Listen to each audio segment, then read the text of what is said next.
Hi అండి, welcome back to our channel SS friends.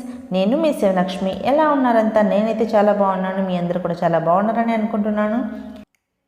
ఈరోజు నేను చూపించబోయే రెసిపీ ఏంటంటే చికెన్ పికిల్, చికెన్ పచ్చడి అండి. ఇది ఫస్ట్ టైం మన ఛానల్లో చూస్తున్న వాళ్ళు ప్లీజ్ సబ్స్క్రైబ్ చేసుకోండి. పక్కనే ఉన్న బెల్ ఐకాన్ని కూడా క్లిక్ చేయండి. అప్పుడే నా నోటిఫికేషన్స్ అన్నీ మీకు వస్తాయి.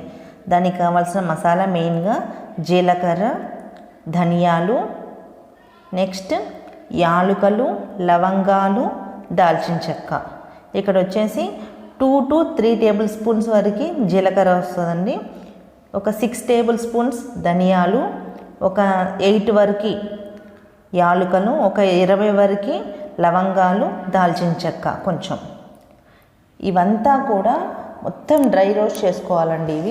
ఈ ఫస్ట్ మసాలా ఉంది కదా మెయిన్, అవన్నీ కూడా ఫస్ట్ ప్యాన్ హీట్ చేసుకొని ఏమీ యాడ్ చేయకుండా డ్రై రోస్ట్ చేసుకోవాలి.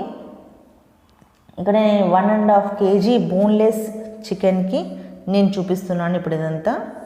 నెక్స్ట్ ధనియాలండి, 6 టేబుల్ స్పూన్స్ ధనియాలు యాడ్ చేసుకున్నాను. లో ఫ్లేమ్లోనే కుక్ చేసుకోండి, చాలా బాగుంటుంది టేస్ట్. మీరు ఫ్రిడ్జ్లో కానీ పెట్టుకున్నట్లయితే 3 months అయినా సరే అస్సలు టేస్ట్ పాడవదు నేను చెప్పిన విధంగా చేసుకుంటే. 2.5-3 టేబుల్ స్పూన్ వరకు తీసుకోవచ్చు జీలకర్ర. కొంచెం ఫ్లేవర్ ఇష్టపడే వాళ్ళు 3 వరకు తీసుకోవచ్చు, లేదంటే మీకు 2 టేబుల్ స్పూన్ సరిపోతుంది. ఇలా మొత్తం అంతా కూడా సిమ్లోనే కుక్ చేసుకొని చల్లారిన తర్వాత పౌడర్ చేసి పక్కన పెట్టుకోవాలి. చూసారు కదా, నేను ఇందాక చూపించిన ఇంగ్రీడియంట్స్ అన్నీ కూడా డ్రై రోస్ట్ చేసుకొని పౌడర్ చేసుకున్న మసాలా, 6 టేబుల్ స్పూన్స్ కారం, 3 టేబుల్ స్పూన్స్ సాల్ట్, నేను 6 టేబుల్ స్పూన్స్ వచ్చేసి అల్లం వెల్లుల్లి పేస్ట్. నేను ముందుగానే చికెన్ ముక్కల్ని సన్నగా కట్ చేసుకుని ఉప్పు పసుపు వేసి 1 hour మ్యారినేషన్ చేసుకున్నాను అనమాట. మనం ముందుగానే మ్యారినేట్ చేసుకున్న చికెన్ పీసెస్ ఉన్నాయి కదండి, చిన్నగా కట్ చేసుకున్నాను. బోన్లెస్ చికెన్ అన్నది. దీన్ని మనం వాటర్ కానీ ఆయిల్ కానీ ఏమీ యాడ్ చేయకుండా జస్ట్ ఉప్పు పసుపుతో మ్యారినేట్ చేసుకున్న ముక్కల్ని మాత్రం అందులో వాటర్ అంతా బయటికి పోయేంత వరకు మొత్తం అంతా కూడా కుక్ చేసుకోవాలి. చూస్తున్నారు కదా, మొత్తం అంతా కూడా డ్రై అయిపోయింది. వాటర్ అన్నది మొత్తం వాటర్ రిలీజ్ అయిపోయి పీస్ అన్నది బాగా ఉడికిందనమాట. ఒక 60 to 70% ఉడికిన తర్వాత ఇలాగా మనము ఆయిల్లో ఫ్రై చేసుకోవాలన్నమాట. నేను ఒక 1.5 kg చికెన్కి 1/2 kg ఆయిల్ పట్టిందండి. ఇది మనము ఇలాగా మొత్తం అంతా కూడా పీస్ బాగా ఎర్రగా అయ్యేంత వరకు ఫ్రై చేసుకోవాలి. చూస్తున్నారు కదా, ఇలాగా నేను ఒక 3 times ఫ్రై చేసుకున్నాను. మిగిలినవన్నీ కూడా అంటే ఒక 1/2 kg కింద 3 times ఫ్రై చేసుకున్నాను. ఆయిల్ అంతా కూడా ఒకసారి వడగట్టుకొని కొంచెం ఆయిల్ వేసుకున్నాను. మిగిలిన అంతా పక్కన పెట్టేసుకొని కొంచెం ఆయిల్లో అల్లం వెల్లుల్లి పేస్ట్ 6 టేబుల్ స్పూన్స్ వరకు అల్లం వెల్లుల్లి పేస్ట్ తీసుకున్నాను అనమాట. మొత్తం అంతా కూడా సిమ్లో బాగా కుక్ చేసుకోవాలండి. ఇది అల్లం వెల్లుల్లి పేస్ట్ పచ్చిగా ఉంటే పికిల్ అన్నది తొందరగా పాడైపోతుంది. నెక్స్ట్ సాల్ట్, నేను మ్యారినేషన్లో 1 టేబుల్ స్పూన్ యాడ్ చేసుకున్నాను. ఇక్కడ 2 టేబుల్ స్పూన్స్ యాడ్ చేసుకున్నాను. సాల్ట్ కారం అన్నది మీరు కొంచెం టేస్ట్ చెక్ చేసుకొని కూడా యాడ్ చేసుకోవచ్చు. ఇక్కడ అంత పర్టికులర్ మెజర్మెంట్ ఏం అవసరం లేదు.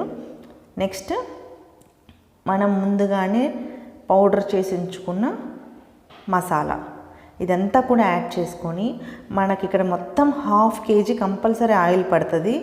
నేను కొంచెం కొంచెంగా ఆయిల్ అనేది యాడ్ చేసుకుంటూ వచ్చాను. నెక్స్ట్ ఇక్కడ వచ్చేసి 6 టేబుల్ స్పూన్స్ వరకు కారం కూడా యాడ్ చేసుకున్నాను. చూస్తున్నారు కదా, ఇలాగా మొత్తం అంతా టైట్ అయిపోయింది. మనం ఆయిల్ అనేది కొంచెం కొంచెంగా యాడ్ చేసుకుంటూ కుక్ చేసుకోవాలి. కారం మసాలా అంతా కూడా బాగా కలుపుకోవాలి. నెక్స్ట్ మనం ముందుగానే ఫ్రై చేసి ఉంచుకున్న చికెన్ పీసెస్ అన్నిటిని కూడా యాడ్ చేసుకోవాలి. నేను స్టార్టింగ్ ప్యాన్లో చూపించిన ఆయిల్ ఏదైతే ఉందో అదంతా కూడా మనకు పచ్చడికి అవసరం అవుతుంది. నేను కాకపోతే కొంచెం కొంచెం కలుపుకొని యాడ్ చేసుకున్నాను పికిల్కి. చూస్తున్నారు కదా, మంచి కలర్, మంచి రిచ్ లుక్ వచ్చేసింది. చాలా బాగుంది చూడడానికి. టేస్ట్ అంతకంటే సూపర్గా ఉంది. చూస్తున్నారు కదా, ఇలాగా నేను కొంచెం కొంచెం ఆయిల్ యాడ్ చేసుకుంటూ కలుపుకున్నాను. ఇప్పుడు స్టవ్ ఆఫ్ చేసుకొని చల్లారనివ్వాలండి. చల్లారిన తర్వాత కంప్లీట్గా చల్లగా అయిపోయిన తర్వాత మాత్రమే 12 నుంచి 15 నిమ్మకాయలు రసం తీసుకొని బాగా చల్లగా అయిన చికెన్లో మాత్రమే కలుపుకోవాలి. ఒకవేళ మీరు పులుపు తక్కువ తింటామంటే తక్కువ యాడ్ చేసుకోవచ్చు, ఎక్కువ అంటే ఎక్కువ యాడ్ చేసుకోవచ్చు, అది మీ ఇష్టం. కాకపోతే ఫస్ట్ ఒక 12 వరకు అయితే గ్యారంటీ పడుతుంది. లేదు మేము చెక్ చేసుకుని వేసుకుంటామంటే మీరు తర్వాత కూడా యాడ్ చేసుకోవచ్చు. చూస్తున్నారు కదా, ఇలాగ మొత్తం అంతా బాగా కలుపుకొని ఎయిర్ టైట్ కంటైనర్లో పెట్టుకుని ఫ్రిడ్జ్లో కానీ మీరు పెట్టుకున్నట్లయితే 3 months అయినా సరే అస్సలు పాడవకుండా టేస్టీ ఎప్పుడు కావాలంటే అప్పుడు తినగలిగే చికెన్ పచ్చడి అనేది రెడీ అయిపోయింది. చూస్తున్నారు కదా, చాలా అంటే చాలా బాగుంటుందండి. కంపల్సరీ మీరు ట్రై చేయాల్సిన పచ్చడి ఇది. నేను ప్రాన్స్ పికిల్ చేసిన తర్వాత నన్ను చాలామంది మోస్ట్ రిక్వెస్ట్గా అడిగిన వీడియో ఇది. చాలా బాగుంటుందండి టేస్ట్. మీరు కంపల్సరీ ట్రై చేయండి. మీకు నచ్చితే మీ ఫ్రెండ్స్ అందరు కూడా షేర్ చేయండి. చూస్తున్నారు కదా, నోరూరించే చికెన్ పచ్చడి. థ్యాంక్ యూ అండి. Thanks for watching. Please like and share. Don't forget to subscribe our channel SS Frames. Bye.